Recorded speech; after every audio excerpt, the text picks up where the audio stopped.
Olá, graça e paz. Esse que vos fala é o pastor José Freire e esse é o seu canal Uma Visão Além.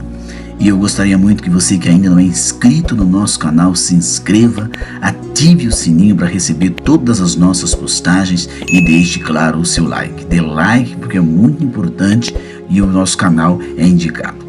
E você que já é inscrito, que já ativou o sininho, dê like, comente nos nossos vídeos, mas deixe o seu like e indique os nossos vídeos para mais pessoas. Vamos à mensagem de hoje, que tem como tema a palavra voltemos ao Evangelho. E por que esse tema de hoje? Eu estava pensando sobre os dias que estamos vivendo e é muito importante tratarmos esse tema que nós vamos tratar. Uma das coisas que nos impressiona, né? É ver como Jesus se preocupou em nos avisar acerca dos acontecimentos futuros. Ele foi pontual, claro, e não nos deixou na ignorância. E observe que o autor do texto que nós vamos ler, bem alinhado com as Escrituras, nos mostra o perigo dos falsos evangelhos e nos aponta o caminho a seguir, citado por Jesus em Mateus 5, 6 e 7. E nós vamos meditar em qual evangelho você está seguindo. Você e eu, nós vamos meditar qual é o evangelho que estamos seguindo. E compartilhe com o irmão essa palavra de Deus. Outros evangelhos. Então, queridos, outros evangelhos. Primeiro, pregar. Outro evangelho conduz à maldição. Admiro-me de que vocês estejam abandonando tão rapidamente aquele que os chamou pela graça de Cristo, para seguirem outro evangelho, e na realidade não é o evangelho. O que ocorre é que algumas pessoas os estão perturbando, querendo perverter o evangelho de Cristo, mas ainda que nós ou um anjo dos céus pregue um evangelho diferente daquilo que lhes pregamos, ou seja, que seja amaldiçoado. Como já dissemos, agora nós vamos repetir: se alguém lhes anuncia algum evangelho diferente daquele que já receberam, que seja amaldiçoado. Acaso busco eu agora a aprovação dos homens ou de Deus, ou eu estou tentando agradar a homens?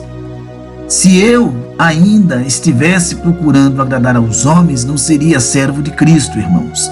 Quero que saibam que o evangelho por mim anunciado não é de origem humana. Não recebi de pessoa alguma, nem me foi ensinado. Pelo contrário, eu recebi de Jesus Cristo por revelação. Gálatas, capítulo 1, do verso 6 até o verso 12. Aqui é o apóstolo Paulo falando. O que seria esse outro evangelho? Outros evangelhos na atualidade. Evangelho self-service, evangelho da prosperidade, evangelho coaching. O que é coaching? É uma técnica originalmente boa e até eficaz, mas para propósitos específicos e que infelizmente foi distorcida em seu propósito e conteúdo por vários coaches ao longo do tempo. Os bons coaches fazem o seu trabalho sem estardalhaço e em seguida a prática original. Os maus transformam o coaching em imersão motivacional, usando linguajar e conceitos de aparência científica, ganhando muito dinheiro com a massificação do coaching distorcido, puramente mercantil, vendendo cursos e produtos relacionados, exemplos de explicações eficazes de aplicações falsas. Igreja é lugar de coaching? Púlpito é lugar de coaching? Cria em mim um coração puro, ó Deus, e renova dentro de mim um espírito estável. Salmo 51, verso 10. Quem, segundo o salmista, pode tornar o seu coração puro e o seu espírito estável? O coaching, a psicologia, a psicoterapia, a ciência, e etc., pode nos tornar puros e espiritualmente estáveis? Queridos, técnicas, métodos, ferramentas, recursos desenvolvidos pelo ser humano, exceto quando se chocam com valores e princípios bíblicos cristãos, podem sim ajudar muitas áreas da vida, inclusive a trabalhar nossos pensamentos, regular nossas emoções e mudar comportamentos. E é ótimo naquilo que se aplica. Contudo, nada disso pode purificar o coração, nem nos transformar espiritualmente. Essa área só é transformada pelo conhecimento de Deus e pela relação íntima, pessoal e sincera com Ele. Ouçam agora vocês que dizem: hoje ou amanhã iremos para esta ou aquela cidade, passaremos um ano ali, faremos negócio e ganharemos dinheiro. Vocês nem sabem o que lhes acontecerá amanhã. Qual é a sua vida?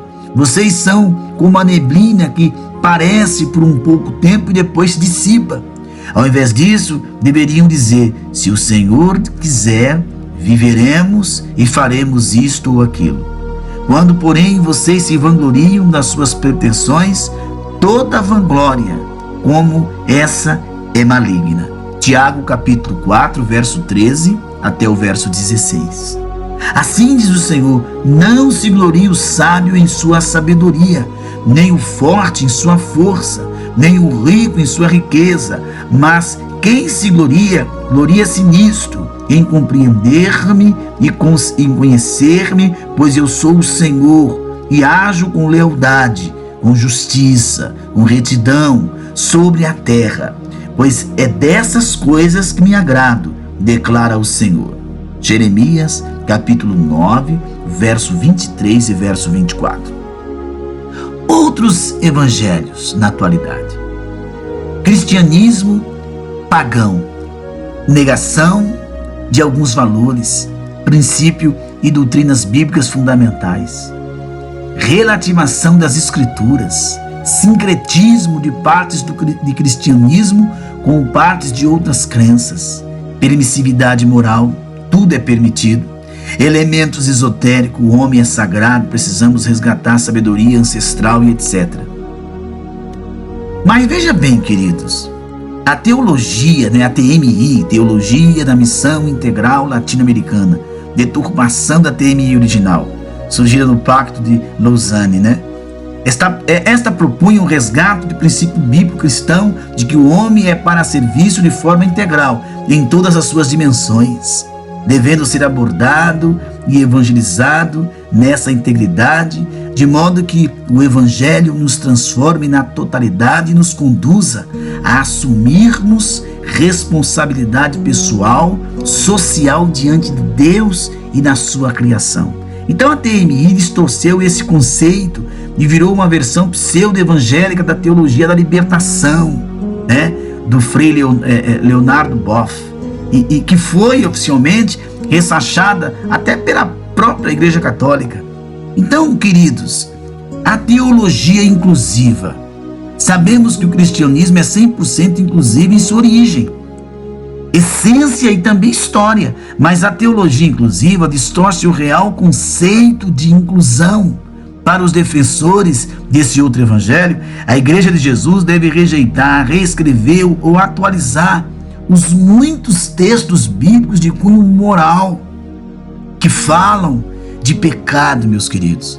Não basta acolher o pecador, é preciso deixá-lo à vontade para fazer o que tiver vontade, seguir seus desejos e impulsos, e que Deus não se importa com isso, pois Ele quer que seus filhos sejam felizes, e cada um tenha plena liberdade de seguir os seus próprios instintos. O lema é que Deus ama a todos, por isso aceita todas as formas de amor.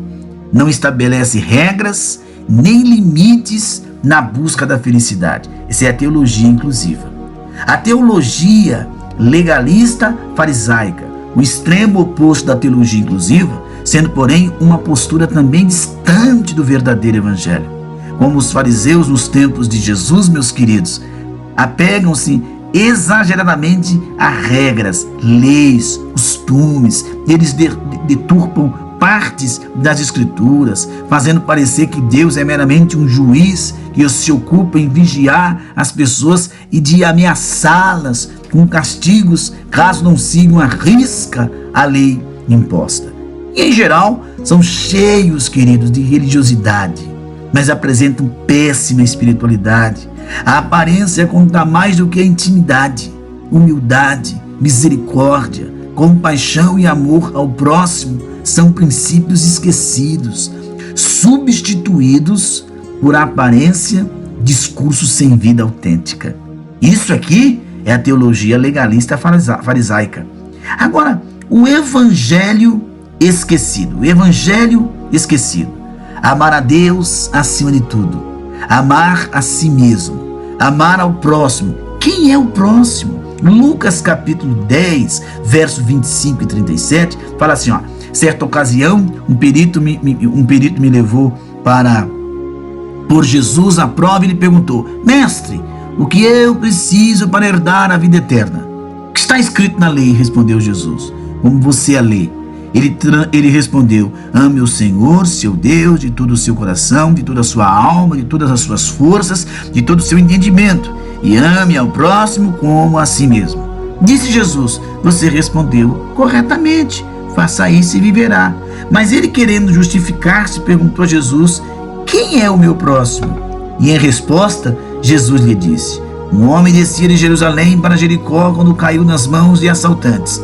Estes lhe tiraram roupas, espancaram e deixando-o quase morto. Aconteceu que está descendo pela mesma estrada um sacerdote, quando viu o homem, passou pelo outro lado. E assim também um levita, quando chegou ao lugar, viu, passou pelo outro lado. Mas um samaritano, estando de viagem, chegou onde se encontrava o homem, quando viu, teve piedade dele. Aproximou-se, enfaixou-lhe as feridas, derramando nele vinho e óleo, depois colocou-o sobre o seu próprio animal e o levou para a hospedaria e cuidou dele. No dia seguinte, deu 2 denários ao hospedeiro e lhe disse: cuide dele, quando eu voltar lhe pagarei todas essas despesas que você tiver. Qual desses 3 você acha que foi o próximo do homem que caiu nas mãos dos assaltantes? Olha que texto tremendo, hein? Qual desses 3, né? Quem é desses 3 que foi? Aí, aquele que teve misericórdia dele, respondeu, né? O perito na lei. Jesus lhe disse: vá e faça o mesmo. Um novo mandamento vos dou, que vos ameis uns aos outros, como vos amei a vós, que também uns aos outros vos ameis. João 13:34. Pobres de espírito, bem-aventurados os pobres de espírito, porque deles é o reino dos céus. Mateus 5:3. O que significa ser pobre de espírito? Jesus está falando de pobreza espiritual? O pobre em espírito é uma pessoa que reconhece sua miséria espiritual diante do Senhor. Tem consciência de que estamos espiritualmente arruinados quando negligenciamos Deus. O pobre de espírito admite sua pobreza total diante do Senhor. Agora nós vamos falar da humildade. Humildade. Bem-aventurados os humildes, pois eles receberão a terra por herança. Mateus 5:5. Dicionários que não é valioso nem arrogante, né? No dicionário fala assim, que não é valioso, que não é arrogante, que não festeja a si mesmo, não se autopromove, tem a virtude de conhecer suas próprias limitações, é modesto. O mundo ensina exatamente o contrário, mas não significa que você não possa reconhecer suas virtudes e usá-las em benefício do reino. Misericórdia, bem-aventurados misericordiosos, pois obterão misericórdia. Mateus 5:7. O que diz o dicionário? Sentimento de dor, de solidariedade em relação a alguém que sofre. Dó, compaixão, piedade é um ato concreto de manifestação desse sentimento, como o perdão, a indulgência, a graça e a clemência. O que é um coração puro? Bem-aventurados puros de coração, pois verão a Deus. Mateus 5:8. Os pacificadores, bem-aventurados pacificadores, pois serão chamados filhos de Deus. Mateus 5:9. Bem-aventurados os perseguidos, bem-aventurados sois vós, quando por minha causa os insultarem, perseguirem e levarem todo tipo de calúnia contra vocês. Alegrem-se Regozijem-se, porque grande é a recompensa de vocês nos céus, pois da mesma forma que perseguiram os profetas que vieram antes de vocês, da mesma forma os profetas foram perseguidos. Mateus 5, 11, 12. Sal da terra, luz do mundo. Vocês são o sal da terra. Mas se o sal perder o sabor, como restaurá-lo? Não servirá para nada, exceto para ser jogado fora e pisado pelos homens. Vocês são a luz do mundo. Não pode esconder uma cidade construída sobre um monte, e também ninguém acende uma candeia e a coloca debaixo de uma vasilha. Pelo contrário, coloca no lugar apropriado. Assim ilumina todos os que estão em casa. Assim brilhe a luz de vocês diante dos homens, para que vejam as suas boas obras e glorifiquem ao Pai por vocês, que está nos céus. Mateus 5, 13 e 16. Relacionamentos antes, de ofertar ao Senhor. Então, se você estiver apresentando a sua oferta diante do altar, ali se lembre de que seu irmão tem algo, se você tiver alguma coisa contra ele, deixe sua oferta diante do altar, vá primeiro, reconcilie-se com seu irmão e depois volte e apresente a sua oferta. Mateus 5, 23 e 24. Enfrentando o pecado. Então, em Mateus 5, 28 e 30, Jesus está falando para enfrentar, se o olho direito te escandalizar, é melhor arrancar fora, porque é melhor você entrar no reino dos céus sem o olho, sem a perna, do que tendo os dois, for lançado no fogo. A palavra firme, justa, honesta, objetiva, que não volte atrás, seja o sim, sim, sim e o não, não, não. O que passar disso vem do maligno. Mateus 5, 37. Não ser reativo, não pagar com a mesma moeda, não reatribuir o mal com o bem e dar-se a outra face. Mateus 5, 38 até o verso 41. Amar os inimigos. Mateus 5, 43, 44. Buscar a perfeição, mesmo sabendo que não conseguiremos aqui nesta vida. Mateus 5, 48. Discrição no viver a vida cristã. Tenhamos cuidado para nós não praticar suas obras de justiça diante de outros para serem vistos. Quer dizer, nós não devemos nos amostrar. Devemos fazer tudo isso com humildade. Está lá em Mateus 6, verso 1 ao verso 6. E contentamento, o que devemos desejar e pedir a Deus, e o que deve nos fazer felizes. Dai-nos hoje o pão de cada dia. Mateus 6, 11. E não juntar tesouros aqui, Mateus 6, 19 e 21. Outras coisas importantes, segurança e estabilidade, emprego estável, concurso público, empresa, riqueza. A gente não tem que pôr nossa esperança nisso. Preocupações com as coisas da vida. Quantos crentes ficam atribulados com as coisas deste mundo? Façam aos outros o que você quer que os outros façam em você. Mateus 7, 12. Fazer o bem, A porta do céu é estreita. Entrem pela porta estreita, pois larga é a porta e amplo é o caminho que leva à perdição, e são muitos os que entram por ela. Como estreita é a porta, apertado é o caminho que leva à vida, e poucos são os que encontram. A salvação é somente para quem faz a vontade de Deus, não é para quem apenas diz que acredita nele. Mateus 7, 21 até 23. O que eu posso falar mais aqui desse estudo? Não se dedicar a ficar rico. Não te esforces para enriquecer-te, e não apliques nisso a tua sabedoria. Provérbios 23, 4. Repartir com o que tem, ajudar os necessitados, cuidar do pobre, do órfão, da viúva. Não exaltar a si mesmo, não se autopromover. Negar a si mesmo, renunciar ao seu próprio eu. Renúncia, o evangelho é renúncia. Considerar os outros superiores a você.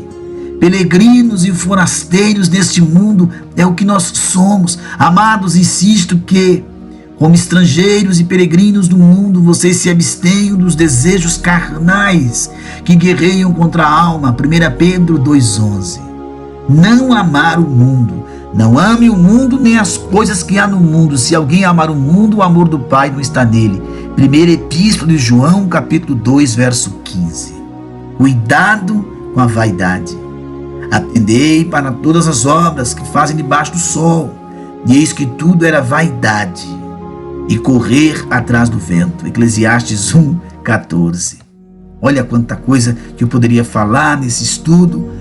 Amor ao dinheiro, né? Você não tem que colocar o coração ao dinheiro.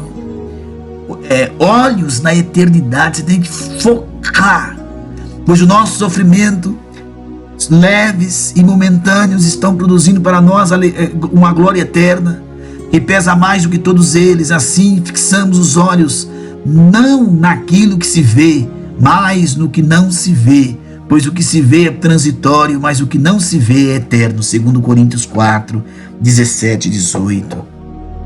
Não amar, né? Não amar a própria vida nesse mundo, não deixar de congregar, fruto do Espírito e dons do Espírito. A gente tem que desenvolver. Fruto é uma coisa, dons é outra coisa. Fé para acreditar na conversão, fé para confiar, viver uma vida de relacionamento com Deus. E o evangelho abandonado, né? Qual é o evangelho abandonado? Apostasia, né? Perseguição. Não abandone o evangelho por causa disso. Estamos vivendo apostasia, perseguição. Voltemos ao evangelho. Que modelo de conduta de vida de Cristo nos deixou? Qual é o nosso papel aqui? Qual é a função da igreja aqui? Pregar o evangelho, viver uma comunidade, servir uns aos outros, tá? Onde está depositada a nossa esperança? Em Cristo, queridos. Para nós finalizarmos, tá? O exemplo, o preço do evangelho, o exemplo de Daniel, de Paulo, de Pedro. Não este evangelho que estamos vendo nos nossos dias. Exemplo como Sadraque, Mesaque e Abednego, que não se curvaram, foram para a fornalha. O evangelho de Cristo não é isso que nós estamos vendo. Estão pregando um céu aqui na terra, queridos, e o céu não é na terra. Então eu quero olhar para os olhos do quarto homem, você. Apele aos crentes que decidam seguir o único e verdadeiro evangelho de Jesus. Quem se compromete a lembrar e praticar todos os dias os princípios do evangelho autêntico? Quem quer olhar nos olhos de Jesus? Essa é a pergunta. Oremos ao Senhor. Santíssimo, é maravilhoso te louvar, te engrandecer, te enaltecer. É glorioso render louvor ao teu nome.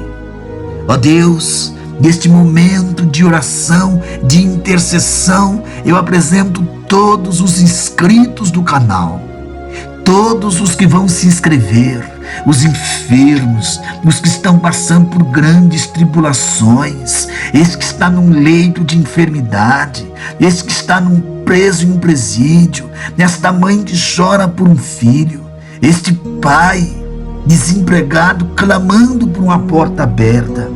Ó Deus bendito, que a tua bênção, que as tuas maravilhas estejam realmente plantadas em nossos corações. Vivifica, Santíssimo, a nossa pequena fé. Aumente, meu Pai, a fé que temos no Senhor.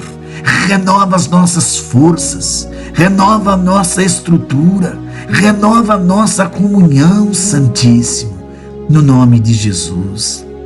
Não deixe-nos perecer.